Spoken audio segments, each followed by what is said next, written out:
Selamat datang di Tenda Besar News, channel yang menyajikan berita-berita terhangat dan populer tentang politik, ekonomi, budaya, tokoh nasional, tokoh agama, publik figur, dan khazanah di seluruh Nusantara. Mari anak bangsa berkolaborasi membangun negeri.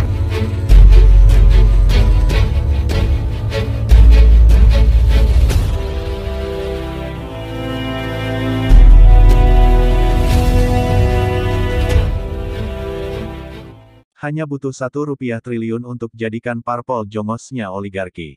Oleh Hersubeno Arif. Ketua MPR Bambang Susatyo buka rahasia sangat besar. Tapi sebenarnya kalau mau jujur, sudah bukan rahasia. Kita sudah sama-sama tahu. Untuk menguasai partai politik, kata Bamsud, seorang pemodal cukup merogoh kantong tak lebih dari Rp1 triliun. Artinya dengan jumlah parpol yang lolos ambang batas parlemen hanya berjumlah 9, maka untuk menguasai parlemen secara penuh hanya butuh modal Rp9 triliun. Jumlahnya jauh lebih sedikit, karena untuk menguasai parlemen tak perlu semua partai harus dibeli. Cukup 2/3 suara saja. Pilih 3-4 parpol dengan suara tertinggi.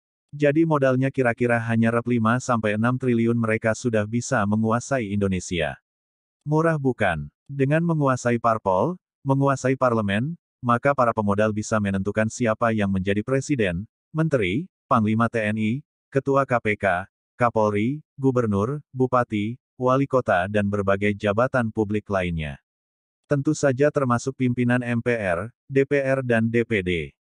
Ongkos tambahan diperlukan ketika berlangsung pilkada, pemilihan jabatan publik melalui DPR, dan puncaknya yang paling besar ketika berlangsung pilpres. Sejumlah pengamat pernah menyebut untuk maju pilpres, seorang kandidat setidaknya membutuhkan dana Rp7 triliun. Tapi melihat praktik Pilpres 2019 lalu, jumlah yang dibutuhkan jauh lebih besar dari itu. Bagi pemilik modal, angka tersebut tetap saja murah, mengingat yang akan dia kuasai adalah Indonesia.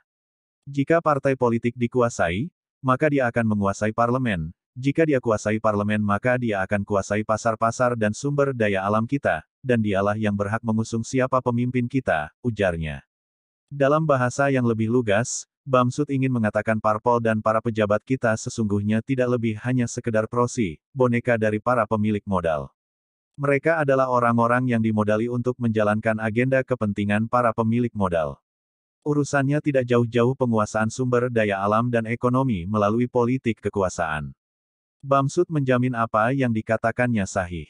Berdasarkan pengalaman sekian puluh tahun terjun di dunia politik. Dia juga pernah mencoba maju menjadi ketua umum Golkar. Namun melalui lobi-lobi, tarik ulur dan tekanan politik dia harus mengalah ke Airlangga Hartarto. Tidak gratis. Kompensasinya dia mendapat posisi sebagai ketua MPR dan wakil ketua umum Golkar. Sebelumnya Bamsud juga pernah menjadi ketua DPR. Sebuah posisi yang hanya bisa diraih melalui proses lobi-lobi politik yang tidak gratis juga.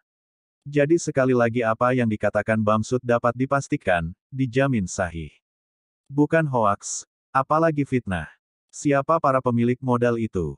Kalau melihat angkanya dalam jumlah triliunan, maka sebenarnya tidak banyak orang Indonesia yang memilikinya. Mereka adalah sekelompok kecil orang kaya Indonesia. Mereka punya kepentingan politik agar bisnisnya tetap terjaga dan bisa lebih menggurita. Siapa para orang kaya itu? Datanya terbuka. Setiap tahun majalah Forbes melansir daftar 100 orang terkaya di Indonesia. Dipastikan pemainnya tidak jauh-jauh dari mereka. Di posisi 10 besar urutan pertama ditempati mantan pemilik pabrik rokok Jarum R. Budi dan Michael Hartono. Jumlah kekayaan, $37,3 miliar, $526,11 triliun. Berikutnya pemilik PT Sinar Mas Group Wijaya Family, 2. Jumlah kekayaan, $9,6 miliar, $135,4 triliun. Pengusaha hutan dan petrokimia Prayogo Pangestu, 3. Jumlah kekayaan, $7,6 miliar, $107,2 triliun. Pemilik pabrik rokok PT Gudang Garam Susilo Onowitjoyo, 4. Kekayaan, $6,6 miliar, $93,1 triliun. Pengusaha petrokimia Sri Prakas Lohia, 5. Kekayaan, $5,6 miliar, $78,9 triliun. Berikutnya pengusaha Antoni Salim, 6. Kekayaan, $5,5 miliar, $77,5 triliun. Pemilik Mayapada Group Tahir, 7. Kekayaan, 4,8 miliar dolar, 67,7 triliun rupiah. Pengusaha farmasi Bunyamin Setiawan, 8. Kekayaan, 4,35 miliar dolar, 61,3 triliun rupiah. Pengusaha media Hairul Tanjung, 9. Kekayaan, 3,6 miliar dolar, 50,7 triliun rupiah. Pemilik PT Mayora Jogi Hendra Atmaja, 10. Jumlah kekayaan, 3 miliar dolar, 42,3 triliun rupiah.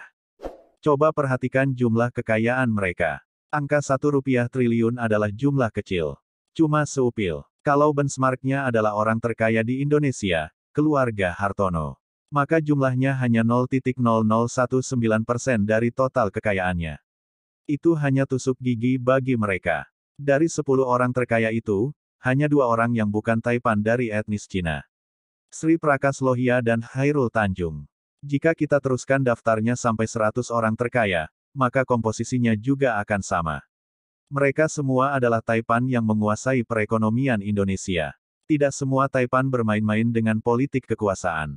Tapi kebanyakan yang bermain adalah mereka. Karena merekalah yang punya modal dan kekuatan dana. Kalau yang bermain adalah negara asing, maka kita dengan mudah menyebut Cina lah saat ini yang paling berkepentingan. Cina banyak menggelontorkan dana untuk proyek-proyek infrastruktur di Indonesia. Dan semua itu pasti tidak gratis. Apa yang disampaikan Bamsud seharusnya membuka mata kita. Negara ini tengah dalam bahaya. Sistem politik liberal yang sangat mengandalkan kekuatan uang, membuat sekelompok orang, sekelompok pemodal, kepentingan asing, dengan mudah dan murah, membajak negeri ini melalui proses demokrasi. Rakyat pemilih hanya menjadi justifikasi. Siapa yang menjadi presiden, gubernur, bupati, wali kota dan semua jabatan publik lainnya sudah mereka ditentukan. Merekalah para oligarki yang menjadi penguasa sesungguhnya negeri ini. Para politisi, pejabat negara mulai pusat sampai daerah, sesungguhnya hanya prosi yang dibayar murah. Demikian berita yang dapat disampaikan. Jangan lupa bantu channel ini dengan cara subscribe, like, dan tekan tombol loncengnya serta share ke media sosial lainnya jika video ini dianggap bermanfaat. Terima kasih.